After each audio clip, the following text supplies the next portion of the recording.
Hier, je regardais L'Exorciste du Vatican. C'est un film sur l'exorcisme avec la chasse aux démons, Asmodée.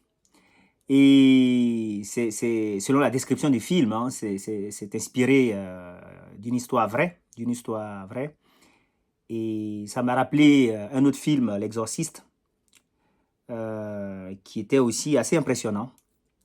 Et puis d'autres films encore sur ce genre de sujet qui suggère la croyance aux démons et à Satan et à un royaume souterrain, ténébreux. Dans mon livre sur la pensée critique, le livre que j'ai appelé Le Guide des aliénés, je cite Joseph Gassner. C'était un exorciste aussi. Mais lui, il a été détrôné dans sa carrière d'exorciste par Mesmer, celui que je considère comme le père de l'hypnotisme moderne. Mesmer a dit non, mais ce n'est pas de l'exorcisme qu'il fait, il ne chasse pas de démons en fait. Il fait de l'exorcisme, mais il ne chasse pas de démons en réalité. Et qu'en fait, ce qu'il fait, c'est de l'hypnotisme. Il ne fait que pratiquer de l'hypnotisme sans le savoir. Hein. Comme ce monsieur qui faisait de la poésie et des vers sans le savoir. Donc, ce film sur l'exorciste du Vatican et d'autres films peuvent nous pousser à croire à un royaume ténébreux, à Satan, à l'existence du diable.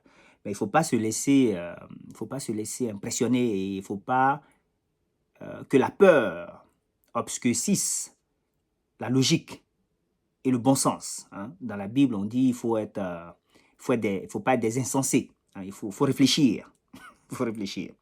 Des fois, vous savez, les gens lisent les livres et ils viennent avec des livres, et ils nous enseignent des livres qu'eux-mêmes, ils n'ont pas l'air d'avoir compris. Voilà.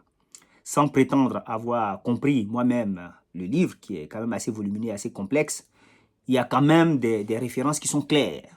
Tu vois.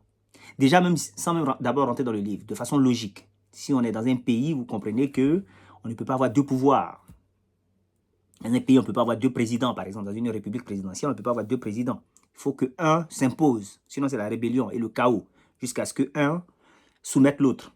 Pareil, dans un royaume, on ne peut pas avoir deux rois, trois rois. Non, il y a un seul roi, une seule personne qui incarne l'autorité et qui incarne l'ordre et qui est responsable des décisions qui sont prises.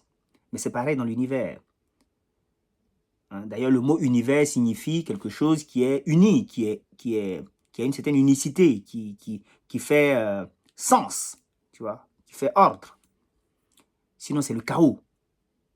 Et on ne peut pas imaginer que le créateur de l'univers ait créé quelque chose qui soit en concurrence avec lui. Ça n'a pas de sens. C'est inconcevable. Donc, il y a forcément, du point de vue de la logique déjà, il y a forcément un seul maître, un seul créateur, un seul Manitou, une seule personne, un seul pouvoir, une seule entité qui gère le tout et qui décide. Et si je rentre maintenant dans la Bible elle-même, par exemple, dans Ésaïe chapitre 45, verset 5, on dit clairement que je suis l'Éternel, il n'y a point d'autre. Hors moi, il n'y a point de Dieu. C'est-à-dire, hors l'Éternel, hors moi, il n'y a pas d'autre créateur. Il n'y a pas d'autre maître de l'univers. Il n'y a pas d'autre maître de la création. Plus loin, il dit, je forme la lumière et je crée les ténèbres. Je donne la prospérité et je crée l'adversité. Moi, l'Éternel, je fais toutes ces choses. Donc, c'est lui qui fait toutes choses, tout. Hein? Comme il est dit ailleurs, par la parole, tout a été fait et rien de ce qui n'a été fait sans la parole. Il fait toutes choses. Les ténèbres, la lumière, la prospérité, l'adversité. C'est-à-dire, en gros, tout ce qui est bien, qu'on considère bien, et tout ce qu'on considère mal, hein, de notre point de vue humain. C'est lui qui fait toutes ces choses-là. Dans un autre livre, dans le livre de Amos, au chapitre 3, verset 6, par exemple, on dit « Arrive-t-il un malheur dans une ville sans que l'Éternel en soit l'auteur ?» Voici une phrase très claire. On ne peut pas échapper au sens de ces deux chapitres que je viens de citer. Donc, il y a un seul créateur des ténèbres et de la lumière, du bien et du mal, du bonheur et du malheur. C'est d'une logique implacable. En dehors même de la Bible, on arrive à cette logique-là. Pour qu'on ait un cosmos, un univers, quelque chose où il y a de l'ordre, il faut un seul maître. Et ça, c'est dit clairement. Tu vois. Et c'est pour cela que dans un autre livre, par exemple dans le Deutéronome, au chapitre 30, verset 11, on dit, donc on parle des commandements qui ont été donnés, et on dit, ce commandement que je te prescris aujourd'hui n'est certainement point au-dessus de tes forces et hors de ta portée. Il n'est pas dans le ciel. Et après, ça continue. Et plus loin, on dit, il n'est pas de l'autre côté de la mer. Et ça continue. Ça nous rappelle, quand on parle du royaume des cieux, qu'on dit le royaume des cieux n'est pas dans le ciel ou dans l'eau, sinon les oiseaux ou les poissons arriveraient avant nous, mais il est en nous et en dehors de nous. C'est exactement le même style et la même logique. Le commandement, il n'est pas éloigné, il n'est pas difficile à faire. Pourquoi? On dit parce que c'est une chose, au contraire, qui est tout près de toi, dans ta bouche et dans ton cœur. Donc c'est quelque chose qui est de l'ordre de la pensée dans mon cœur et de la parole dans ma bouche. Donc c'est quelque chose que je manie tous les jours. Ma pensée, ma parole, je les manie tous les jours. Et c'est ça le commandement. La bonne pratique de la pensée et de la parole. Tu vois? Il dit, afin que tu la mettes en pratique. Vois, je mets aujourd'hui devant toi la vie et le bien, la mort et le mal. Donc celui qui a créé les ténèbres et la lumière, l'adversité et la prospérité, il dit, voilà, moi je mets devant toi aujourd'hui, donc il met devant moi la vie et le bien, la mort et le mal. C'est-à-dire, il met ce qu'il a créé devant moi.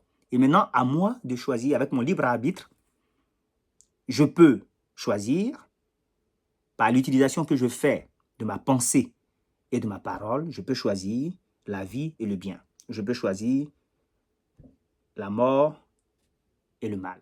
J'ai le choix.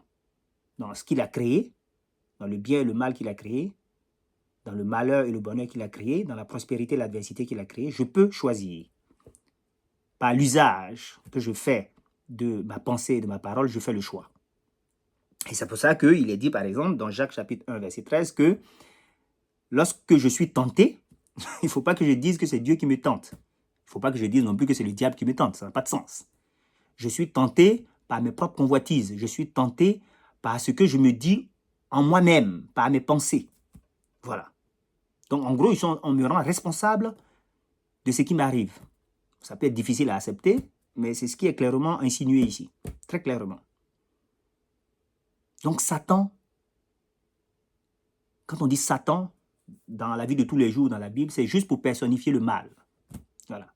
Mais il n'a aucun pouvoir. Le pouvoir est de l'ordre de la pensée et de la parole. Donc, le pouvoir, c'est nous, le pouvoir. Et nous avons le choix, le libre arbitre. Voilà.